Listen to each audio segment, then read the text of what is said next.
श्री परमात्मे नमः। ओम श्री सत्य गुरुदेवाय नमः। देखिए ये बता रहे भगवान, यह है 11वें अध्याय का 49वां श्लोक।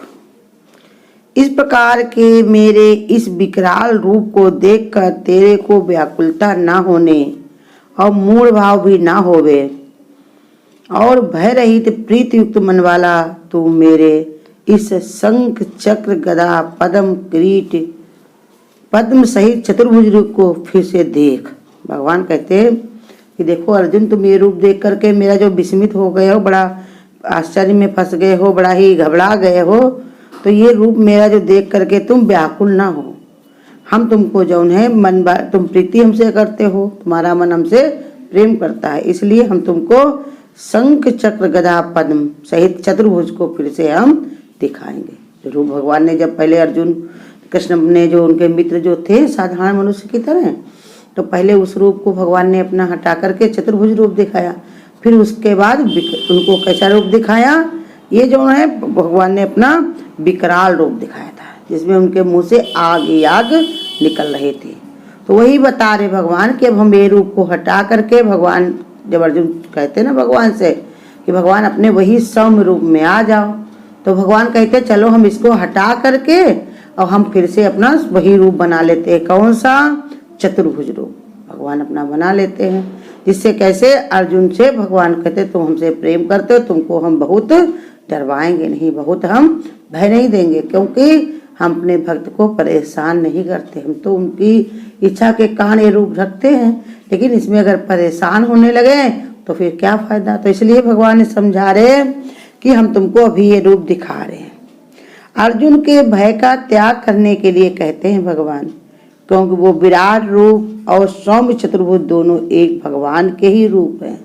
कहते अलग अलग नहीं है। देखो घर में भी लोग कितना कभी सब मन का होगा तो कितना प्यार से बोलेंगे, जैसे लगता है कि ममता की मूर्ति हैं, लेकिन जब शैतानी करते बच्चे शैतानी करते बात नहीं सुनते तो वही दुर्गा काली जैसी बन जाते हैं। पत्नी भी देखो, वही पत्नी देखो देवी की तरह रहती है, माता की तरह रहती है, लेकिन जब पति अगर कोई कार्य ऐसा करे जिससे उसे गुस्सा आ जाए तो वो भगवान ने कहा चंडिका भी बन जाती है। कैसे? वो कहती कि हमको पता नहीं, समझाने के लिए। ऐसे ही भगवान भी बता रहे देखो कि हम तो तुमको अपना ये रूप इसलिए दिखाया कि तुम देखना चाहते थे, लेकिन अब तुम इतना भय खा रहे हो, इस भय को छोड़ दो और हम तुमको जौन है फिर से वो रूप अपना दिखाएंगे। क्योंकि भगवान के सौम्य रूप को देख करके भगवान के अर्जुन बड़ा प्रसन्न होंगे ना, तो इसलिए अर्जुन को भगवान समझा रहे कि इसके साथ ही वे अर्जुन को मूढ़ भाव का त्याग करने के लिए भी उत्साहित करते हैं। इसका कारण ये है कि भगवान के विराट रूप का दर्शन मनुष्य मूढ़ भाव से उत्पन्न होने वाले काम क्रोध लोभ इत्यादि वृत्तियों का विनाशकारी है। इस प्रकार का विकारों का नाश हो जाने पर मनुष्य अभय हो जाता है और उसकी चित्तवृत्ति में भगवान के प्रति प्रेम सुदृढ़ हो जाता है। कहते जब भगवान अपना चतुर्भुज रूप दिखाते हैं तो भगवान कहते हैं जो भी ये रूप को देख लेता है तो उसका मूढ़ भाव सब चला जाता है। अब काम क्रोध लोभ इत्यादि वाली जितनी भी वृत्तियां होती वो भी सब विनाश हो जाती हैं। ये भगवान का प्रभाव ना, जैसे बता रहे बिजली आने पर अपने जलने पर अपने आप ही अंधेरा भाग जाता है। ऐसे ही भगवान बता रहे हैं कि जो हमारा ये सौम्य रूप देख लेता है, भगवान दिखाते कैसे हैं? प्रीति। जब भगवान का भक्त भगवान से अनुनय विनय करता, भगवान उसके ऊपर अनुग्रह करते हैं, बहुत ही प्रेम रखते हैं जिस पर, उसको ही ये रूप दिखाते हैं भगवान। तो इसलिए समझा रहे भगवान कि देखो ये रूप भगवान का, इसलिए भगवान दिखा रहे अपना रूप कि जिससे ये काम क्रोध लोभ इत्यादि की वृत्तियां भी सब विनाश हो जाता है। जो भी अगर जरा सा रह भी गया हो अर्जुन के अंदर तो वो भी सब विनाश माने खत्म हो जाए। इसलिए भगवान ये अपना रूप दिखा रहे और कहते कोई भी मनुष्य अगर भगवान से प्रीति करे और भगवान अपना ये सौम्य रूप दर्शन करा दें तो ये सब विनाश, उसके अंदर विकारों का विनाश हो जाता है। क्योंकि जैसे ही भगवान ने बताया ज्ञानता हटी नहीं कि परमात्मा को गुरु कहते वो सही से समझ सकता है। और यही अर्जुन के समझ में भी आ रहा, क्योंकि अर्जुन ने कहा ना कि तुम गुरुओं के गुरु हो प्रभु, तो हमारे अपराधों को क्षमा कर दो, हम तुम्हारे महत्व को नहीं जानते थे। ऐसे करके भगवान से अनले मिलने कर रहे, माने समझ पा रहे ना भगवान को। अब इतना समझ पा रहे तो भगवान भी उनको समझा रहे, दिखा रहे कि देखो तुम जो बात समझ रहे हो उसको हम और सही ढंग से तुमको समझा देंगे। तो इसलिए समझा रहे कि देखो थोड़ा सा भी, और गुरु की कृपा भी यही रहती है भगवान की भी, कि अगर थोड़ा ही कोई समझना चाहे तो उसको ज़्यादा से ज़्यादा उसको बता दिया जाता है। समझदार तो इशारे को समझता है, अगर नहीं भी समझे तो बार बार समझाने से बताने से तो समझ में आएगा। करत करत ये अभ्यास के जड़मत होत सुजान। भगवान कहते कैसी भी बुद्धि वाला जड़मती वाला भी हो, जब उसको बार बार समझाया जाता है तो समझ में आता है। इसलिए भगवान उसको तरह तरह से अर्जुन को समझा रहे। अब कहते तुम्हारा ये मूड भाव चला जाएगा, भय तुम्हारा खत्म हो जाएगा जब हम अपना समरूप तुम्हें दिखाएंगे। तो इसलिए करे हे राजन वासुदेव। अब संजय अपने उनको राजा को बता रहे धृतराष्ट्र को कि राजन वासुदेव भगवान ने अर्जुन के प्रति इस प्रकार कहकर फिर वैसे ही अपने चतुर्भुज रूप को दिखाया, जो फिर महात्मा कृष्ण ने स्वमूर्ति होकर इस भय भीत हुए अर्जुन को धीरज दिया। कहते देखो जैसे भगवान ने कहा था वैसे किया भी। कितने सारे लोग कहते हैं लेकिन करते नहीं, लेकिन भगवान है वो जैसा कहते हैं वैसा करते भी हैं। फिर भगवान ने अपना ये स्वरूप भी दिखाया अर्जुन को, जो भगवान को अर्जुन को बड़ा ही प्रिय लगे, शांत हो जाए, जिससे उनके अंदर बुद्धि विवेक आ जाए। इसलिए भगवान ने अर्जुन को वो रूप भी दिखाया, अपना स्वरूप। भाव में अवस्थित होकर अर्जुन को अपना चतुर्भुज रूप भी दिखाया। इसको देखकर अर्जुन फिर कहते हैं कि हे जनार्दन, आपके इस अति शांत मनुष्य रूप को देखकर अब मैं शांत चित्त हुआ, अपने स्वभाव को प्राप्त हो गया। जब दिखाया भगवान ने अपना रूप तो अर्जुन ऐसे कहने लगे कि आपका ये रूप देख करके मैं बिल्कुल ही शांत हो गया, मेरे चित्त में जो है शांति आ गई, मेरे मन में जो है शांति आ गई। कैसे? भगवान का स्वयं रूप देख करके। जब भगवान को दिखाया अपना तो अर्जुन कहते, श्री भगवान ने कहा कि हे अर्जुन, मेरे चतुर्भुज को देखने की अति दुर्लभ है, मेरे चतुर्भुज रूप को देखना अति दुर्लभ है, जिसको तुमने देखा देवता भी सदा इस रूप के दर्शन की इच्छा करते। कहते ऐसा मेरा ये रूप है जिसको देखने के लिए देवता भी सदा ही इच्छा करते रहते। ऐसा भगवान का रूप है जो बार बार देखते हुए भी जी नहीं अघाता, भरता नहीं उनका मन। देवता भी कहते भगवान ये रूप को धारण करो लेकिन भगवान कह चुके हैं कि वो रूप जल्दी हम किसी को दिखाते नहीं है। क्यों? देखना तो चाहते हैं, लेकिन भगवान रिश्ते किस पर हैं? भोले भाव मिले रघुराई। भगवान कैसे? जब भोलापन होता भक्त के अंदर, बहुत ही उसके अंदर जो है नीमा भाव होता है, बहुत ही भगवान की शरणागति होता है, तब भगवान ऐसा रूप अपना उसको दिखाते। देखना तो बहुत कुछ चाहते हैं। ऐसे ही समझा रहे भगवान कि सौम्य रूप की दुर्लभता, कहते ये बहुत ही दुर्लभ है। भगवान कहते हैं जिस सौम्य रूप को अर्जुन ने देखा वो अत्यंत ही विलक्षण है, देवता भी उसको देखने की आकांक्षा करते हैं, परंतु वो उनको भी देखने को नहीं मिलता। इसका कारण ये है कि भगवान के दर्शन का साधन केवल मनुष्य योनि में ही हो सकता है। यही समझा रहे कि देखो देवता भी देखना चाहते, लेकिन देवताओं को भी भगवान अपना ये रूप नहीं दिखाते। क्यों? क्योंकि देवता जो हैं उनको वो अहंकार से ग्रसित रहते हैं, रजोगुण से रहते हैं। अब भगवान अर्जुन को क्या बता रहे कि तुम दैवी संपदा को प्राप्त हुए, तुम्हारे अंदर ऐसा गुण है, तुम्हारा पर इतनी प्रीति है, जिसके कारण हम तुमको ये रूप दिखा रहे हैं। देवता तो चाहते हैं लेकिन भगवान उनको नहीं दिखाते, क्योंकि ये बहुत ही विलक्षण रूप है। सिर्फ मनुष्य योनि में ही देखा जा सकता। मनुष्य योनि में बहुत बुद्धि विवेक होता, बहुत सारे कार्य होते, पिछले जन्म के खत्म करने होते, नए अपने भगवान से मिलने के बनाने होते।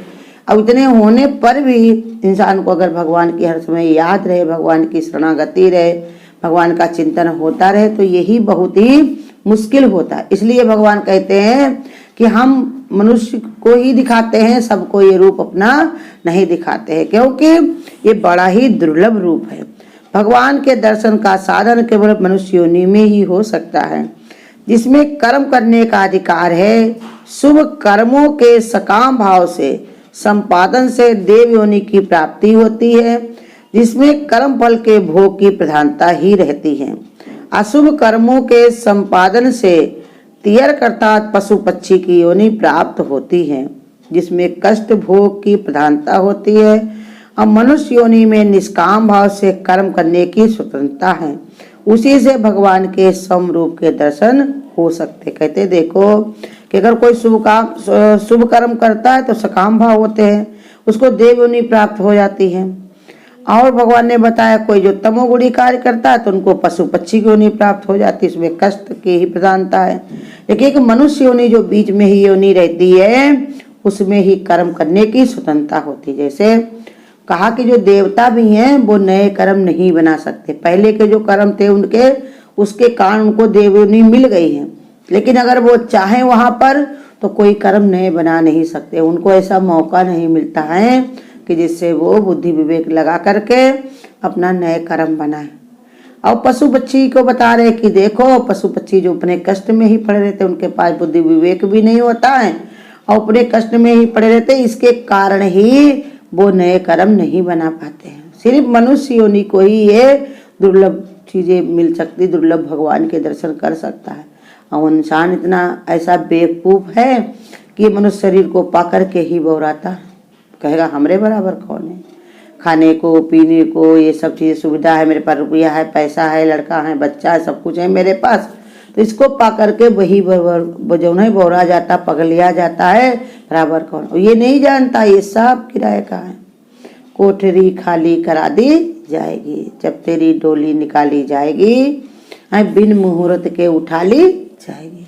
उसको ये पता नहीं रहता है, ऐसी मूर्खता के कारण ही वो इसमें फंसा रहता है। तो यही समझा रहे भगवान कि देखो तुमको जो मनुष्य योनि में तुमने ऐसा जो विचार किया, ऐसा भाव बनाया है, तो ये तुम्हारा विचार देख करके हम तुमको वो रूप अपना दिखाएंगे। और दिखाया भी भगवान ने, जैसे कहा वैसे भगवान ने किया भी। संसार वाले तो कहते कुछ और हैं और करते कुछ और है। जब मन होगा तो कहेंगे तुम्हारे बराबर मेरा कोई नहीं है, जब मन से उतर जाएगा तो तुम्हें हम देखना नहीं चाहते, तुमसे हमारा कुछ भी मतलब नहीं, तुम्हारी बात हम सुनेंगे नहीं, जैसा तुम कहोगे वैसा हम बिल्कुल नहीं करेंगे। उसको कष्ट देने के लिए, परेशान करने के लिए। लेकिन भगवान ने कहा सच्चा जो भगवान का भक्त होता है वो सब समस्याओं का झेल लेता है। वो कहता है चलो ये भी सही, हमारा ये कर्म कट गया, चलो अच्छा है ये भी सही, इसमें हमारा कम से कम एक और जो न कर्म कट गया और हमको कुछ शिक्षा मिल गई, समझ मिल गई कि संसार तो धोखा ही है, इसमें सिर्फ मन लगाना यही महा मूर्खता है। इस मूर्खता से हम कैसे बचे, बार बार गलती न करें।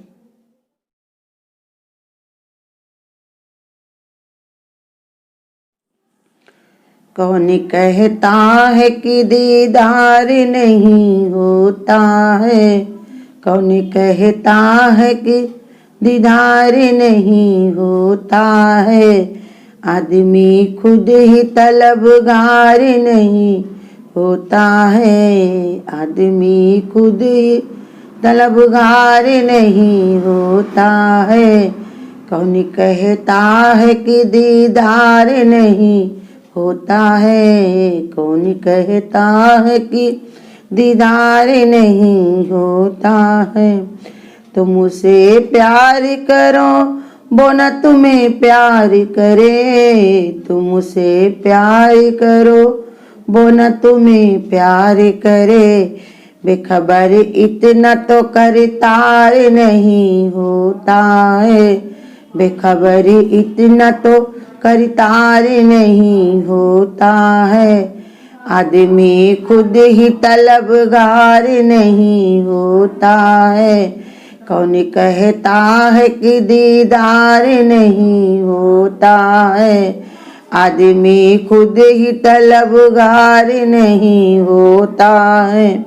तुम पुकारो तो सही हृदय से प्रीतम को, तुम पुकारो तो सही हृदय से प्रीतम को, देखना कैसे वो साकार नहीं होता है, देखना कैसे वो साकार नहीं होता है, आदमी खुद ही तलबगार नहीं होता है, कौन कहता है कि दीदार नहीं होता है, आदमी खुद ही तलबगार नहीं होता है।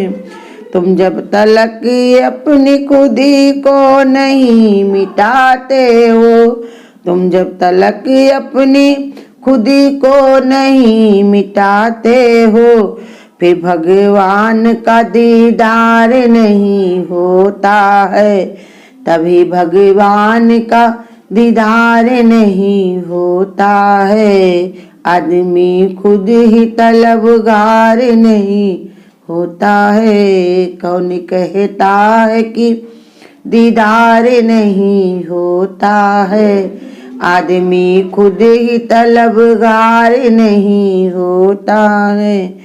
तुम बुलाते हो भक्त अपनी खुदी को मिटाकर, जब बुलाते हैं भक्त अपनी खुदी को मिटाकर, तो फिर भगवान से इनकार नहीं होता है, तो फिर भगवान से इनकार नहीं होता है, आदमी खुद ही तलबगार नहीं होता है। अगर आपको आज की वीडियो अच्छी लगी हो तो वीडियो को लाइक और शेयर करना ना भूलें। आगे की वीडियोस देखने के लिए चैनल को सब्सक्राइब करें और नोटिफिकेशन